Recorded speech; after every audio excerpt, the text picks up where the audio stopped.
s'agit d'une histoire, c'est-à-dire qu'en fait, il s'agit plus d'un concept d'histoire.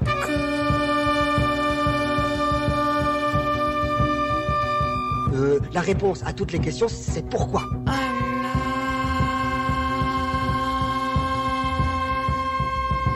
Il y a une question qui peut se poser, très bien, posons la question, nous avons la réponse c'est pourquoi.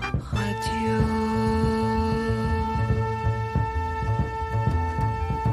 Cette pièce doit être d'une violence.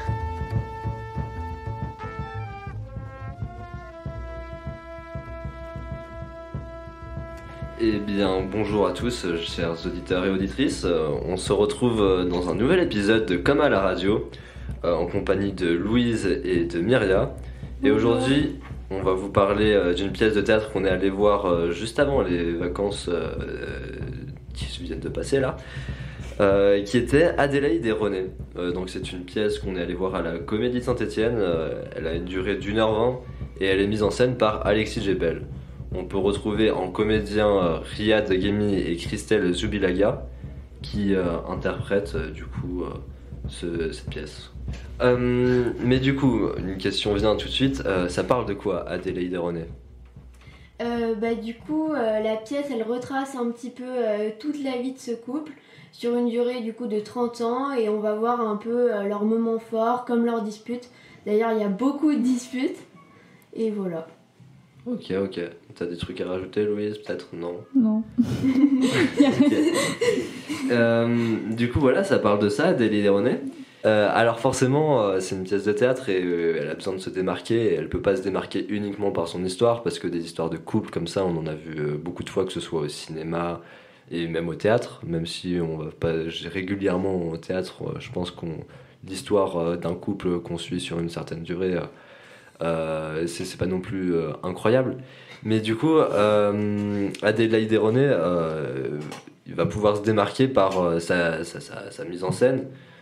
Oui, ça va tenter plusieurs trucs assez spéciaux. Je sais pas si vous avez des trucs qui vous viennent à l'esprit comme ça. Et oui, notamment que en fait, c'est genre que entre chaque scène, entre chaque moment de vie, c'est pas genre les acteurs ils sortent de scène et tout, c'est vraiment ils restent sur scène et on sait pas trop quand est-ce que ça change et parfois même c'est un peu perturbant et voilà.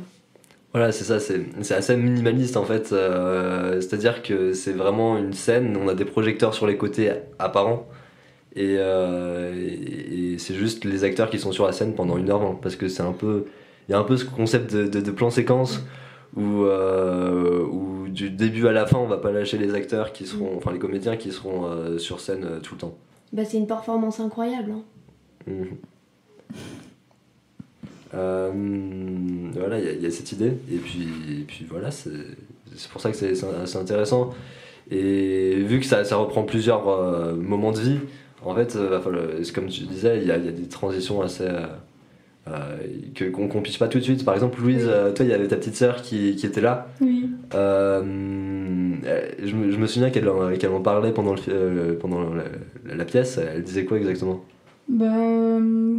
Comme il y avait pas la scène n'était pas coupée pour passer à un autre temps de vie, c'était difficile un peu à comprendre.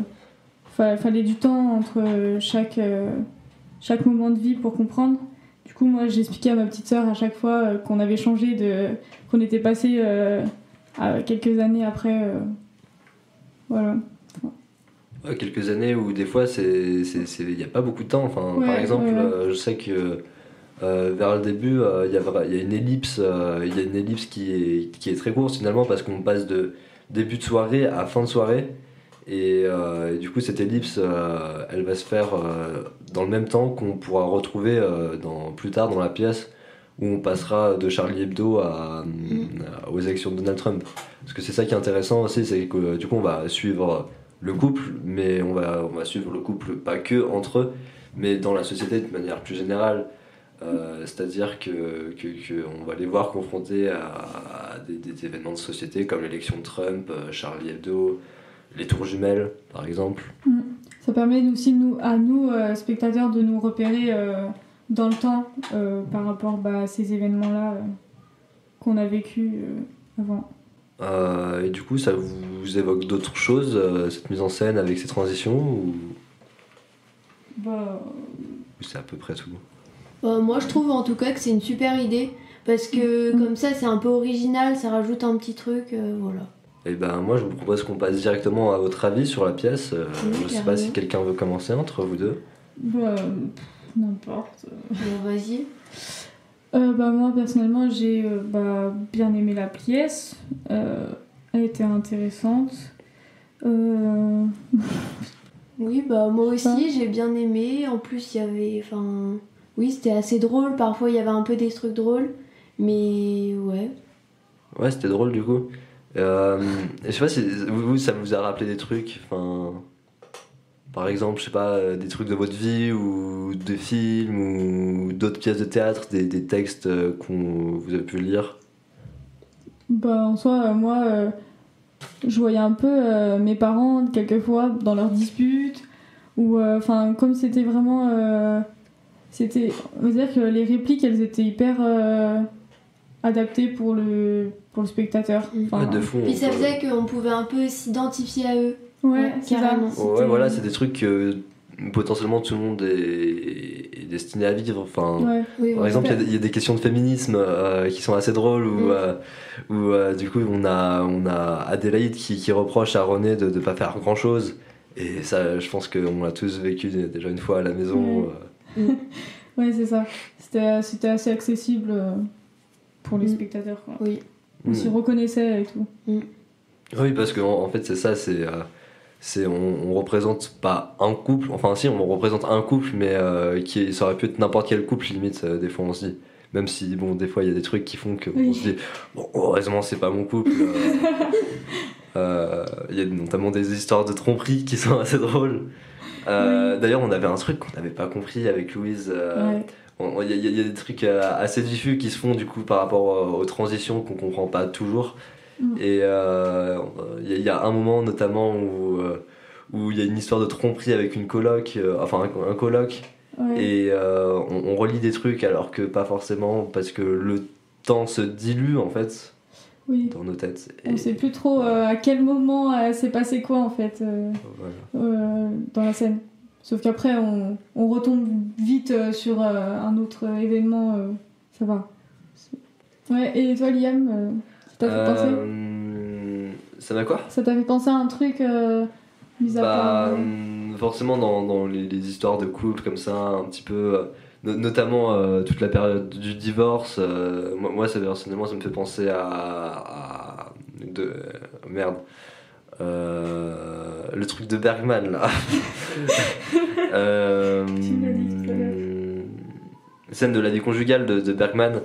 Parce que ça traite de la séparation, du divorce de manière assez brutale, finalement, du mariage surtout, parce que finalement ils ont tout ce rapport un petit peu bizarre au mariage, où au début ils veulent se marier, puis en fait l'autre non, puis après c'est l'autre qui veut se marier, l'autre non. C'est ça. Et puis finalement ils finissent par se marier, mais juste avant que, alerte spoiler, René meurt. Et voilà. D'ailleurs il y a ça qui est... Vous l'avez pris comment, le fait que la pièce se finisse avec la mort de René? Enfin, la pièce se finit plutôt avec le début de la pièce, c'est ça? On n'a pas parlé depuis le début. Ouais, c'est ça. Personnellement, moi je ne m'attendais pas à ce que qu'il soit malade d'un coup. D'un coup ils ont annoncé la maladie de René fallait un peu qu'il y ait des rapidement. rebondissements aussi. Oui, mais du coup ça a bien marché. Et puis après ça s'est dégradé jusqu'à ce que il meure. Du coup voilà. Ouais, et puis il meurt d'un cancer du poumon en fait. Du poumon. Non, bref, d'un cancer, il meurt d'un truc qui fait que, parce qu'il fume trop. Oui. Il me semble que c'est ça, et c'est ça qui est marrant parce qu'il veut arrêter de fumer à plusieurs moments. Et depuis le début, Adélaïde elle lui dit d'arrêter, mais il n'arrête pas. Ouais, mais en même temps, elle lui dit d'arrêter de fumer. Et en même temps, en général, quand il retombe, le moment où il va arrêter de fumer et puis il va recommencer à fumer, c'est parce que, en partie à cause d'Adélaïde, parce que c'est ça. Elle le fait stresser de fou. Oui, c'est ça. Après, moi je sais pas ce que vous en avez pensé des personnages, mais c'est vrai qu'Adélaïde, des fois je trouve elle ménageait pas vraiment Elle ménage pas vraiment René. Bon, même s'il il a un petit peu. Vous savez, c'est ce truc de mec un peu paumé, mais pas vraiment à la fois, tu sais, qui reste assez pacifique devant tout. C'est vrai. Oui, mais comme tu disais, tout le long de la pièce, il se met à fumer, il arrête de fumer, etc. Et à la fin, il meurt à cause un peu de ça, donc c'est un peu. Ouais. Vous avez un personnage préféré entre les deux ou... C'est un peu dur de choisir parce que à la fois je trouve que Adélaïde elle s'énerve un peu pour rien, du coup elle a un côté un peu agaçant, mais en même temps René, elle a raison, je sais pas. Des fois elle a raison quand certes, même, mais je sais pas, vraiment ça fait Daron derrière. Oui, c'est ça. Occupe-toi de Salomé, enfin. Oui, voilà. Ah oui, parce qu'on n'a pas dit, mais ils ont un enfant. Oui. Ouais, mais au bout de longtemps de leur vie. Non, pas tellement. Enfin, si. Ils se rencontrent dans les années 90 et je crois que c'est en 2001 qu'ils l'ont. Il me semble que c'est en même temps que les tours jumelles. Ah oui.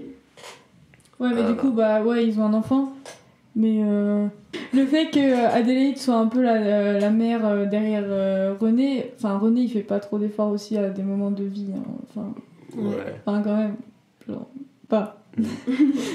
Après moi, ça c'est vraiment strictement personnel, mais oui, moi j'aimais bien René parce qu'il y a toute une scène où il commence à parler de culture, d'art et tout ça. Et moi je me souviens qu'il parle notamment de Festen. Ouais.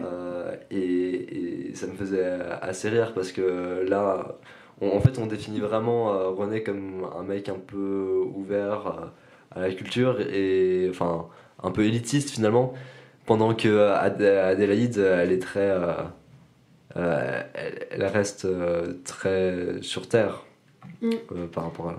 Oui, c'est vrai. Après du coup ils se complètent un peu, hein. Oui, c'est un peu ça de fou dans la vie de tous les jours, ils se complètent.